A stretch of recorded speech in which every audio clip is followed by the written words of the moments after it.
नमस्ते। मैं डॉक्टर नीलम अग्रवाल गीता एवं गीता प्रवचन अध्ययन में आपका पुनश्च स्वागत करती हूँ। चतुर्थ अध्याय चल रहा है। कर्म विकर्म अकर्म की चर्चा चल रही है। विनोबा जी आगे लिख कहते हैं, आज के जमाने में पुस्तकें बहुत सस्ती हो गई हैं। गुरुओं की भी कमी नहीं है, शिक्षा उदार और सस्ती है। विश्वविद्यालय ज्ञान की खैरात बांट रहे हैं। पुस्तकों के इस अंबार को देखकर संत सेवा की जरूरत दिन ब दिन ज्यादा महसूस हो रही है। पुस्तकों की मजबूत कपड़े की जेल के बाहर ज्ञान आता ही नहीं। ऐसे अवसर पर मुझे एक अभंग याद आ जाता है। काम क्रोध आड़ पड़ीले पर्वत राहिला अनंत पैली कड़े। काम क्रोध के पहाड़ रास्ते में खड़े हैं, भगवान उसके पीछे उस पार है। काम क्रोध रूपी पहाड़ों के उस पार नारायण रहता है। उसी तरह इन पुस्तकों की राशि के पीछे ज्ञान का राजा छिप कर बैठा है। पुस्तकालयों और ग्रंथालयों की भरमार होने पर भी अब तक मनुष्य सब जगह संस्कारहीन और ज्ञानहीन बंदर जैसा दिखाई देता है। बड़ौदा में बहुत बड़ी लाइब्रेरी है। एक बार एक सज्जन एक बड़ी सी पुस्तक लेकर जा रहे थे। उसमें तस्वीरें थी। वे उसे यह समझ कर ले जा रहे थे कि वह अंग्रेजी पुस्तक है। मैंने पूछा, कौन सी पुस्तक है? उन्होंने पुस्तक आगे बढ़ा दी। मैंने कहा, यह तो फ्रेंच है। उन्होंने कहा, अच्छा, यह फ्रेंच आ गई। अंग्रेजी में हर साल कोई 10,000 नई किताबें तैयार होती हैं। यही हाल दूसरी भाषाओं का भी है। ज्ञान का इतना प्रसार होते हुए भी मनुष्य का दिमाग अब तक खोखला ही कैसे बना हुआ है। कोई कहता है स्मरण शक्ति कमजोर हो गई, कोई कहता है एकाग्रता नहीं सकती, कोई कहता है जो भी पढ़ते हैं सच ही मालूम होता है, और कोई कहता है अजी विचार करने को फुर्सत ही नहीं मिलती। श्री कृष्ण अर्जुन से कहते हैं, तुमने बहुत कुछ सुन सुनकर चक्कर में पड़ी तुम्हारी बुद्धि जब तक स्थिर नहीं होगी तब तक तुम्हें योग प्राप्त नहीं हो सकता। सुनना और पढ़ना बंद करके अब संतों की शरण लो। वहां जीवन ग्रंथ पढ़ने को मिलेगा। वहां का मौन व्याख्यान सुनकर तुम्हारा संशय मिट जाएगा। वहां जाने से तुम्हें मालूम हो जाएगा कि लगातार सेवा कर्म करते हुए भी हम अत्यंत शांत कैसे रहें, और बाहर से कर्म का जोर रहते हुए भी हृदय में अखंड संगीत की सितार कैसे बजती रहे। कुछ श्लोक पढ़ेंगे। 33वां श्लोक चल रहा है। श्रेयान् द्रव्यं यात्यज्ञात ज्ञानयज्ञं परन्तप सर्वं कर्माखिलं पार्थ ज्ञाने परिसमाप्यते। हे परंतप अर्जुन, धन संपदा के द्वारा किए जाने वाले यज्ञ की अपेक्षा ज्ञान यज्ञ अत्यंत श्रेष्ठ है, तथा सभी प्रकार के कर्म ब्रह्म ज्ञान के पूर्ण रूप से समाप्त हो जाते हैं।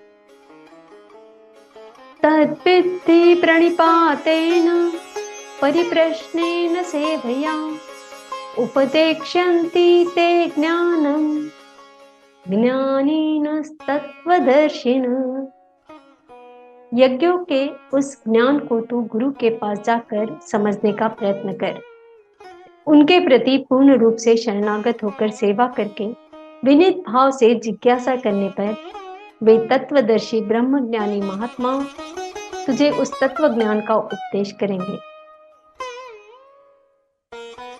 यस्त्यात्वा न पुनर्मोहम् एवं यास्यसि पांडव ये भूतान्यशेषेण द्रक्ष्यस्यात्मन्यथो मयि।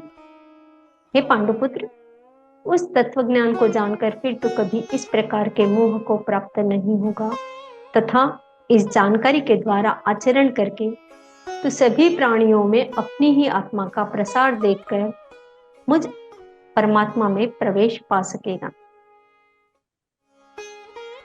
अपि चेदसि पापेभ्यः सर्वेभ्यः पापकृत्तम् सर्वज्ञानप्लवेनैव वृजिनं संतरिष्यसि।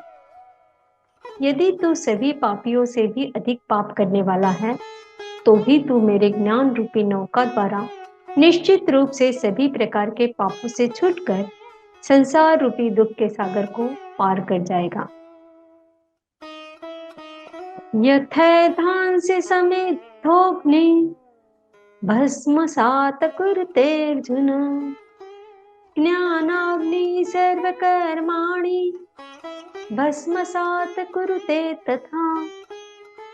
हे अर्जुन, जिस प्रकार अग्नि ईंधन को जलाकर भस्म कर देती है, उसी प्रकार यह ज्ञान रूपी अग्नि सभी सांसारिक कर्म फलों को जलाकर भस्म कर देती है। न हि ज्ञानेन सदृशं पवित्रम इह विद्यते तत्स्वयं योग संसिद्ध कालेनात्मनि विन्दति। इस संसार में ज्ञान के समान पवित्र करने वाला निस्संदेह कुछ भी नहीं है। इस ज्ञान को तू अपने हृदय में योग की पूर्णता के समय अपनी ही आत्मा में अनुभव करेगा। श्रद्धावान् लभते ज्ञानं तत्परः संयतेन्द्रिय ज्ञानं लब्ध्वा परां शान्तिम् अचिरेण अधिगच्छति। जो मनुष्य पूर्ण श्रद्धावान है और जिसने इंद्रियों को वश में कर लिया है, वही मनुष्य दिव्य ज्ञान को प्राप्त होकर वह तत्क्षण भगवत प्राप्ति रूपी परम शांति को प्राप्त हो जाता है। अज्ञश्च श्रद्धधानश्च संशयात्मा विनश्यति नायं लोकोऽस्ति न परो न सुखम संशयात्मनः।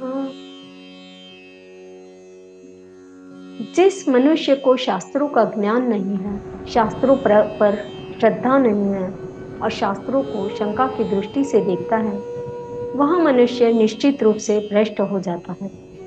इस प्रकार भ्रष्ट हुआ संशयग्रस्त मनुष्य न तो इस जीवन में और न ही अगले जीवन में सुख को प्राप्त होता है।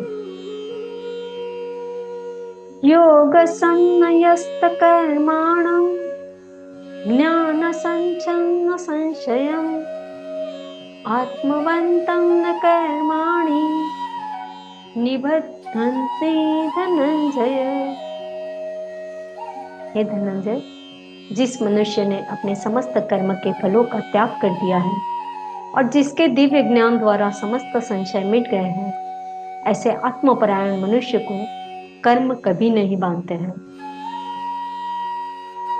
तस्मात् ज्ञान संभूतं हृत्स्थं ज्ञानासीनात्मनः छित्त्वा न संशयं योगम् आतिष्ठोत्तिष्ठ भारत।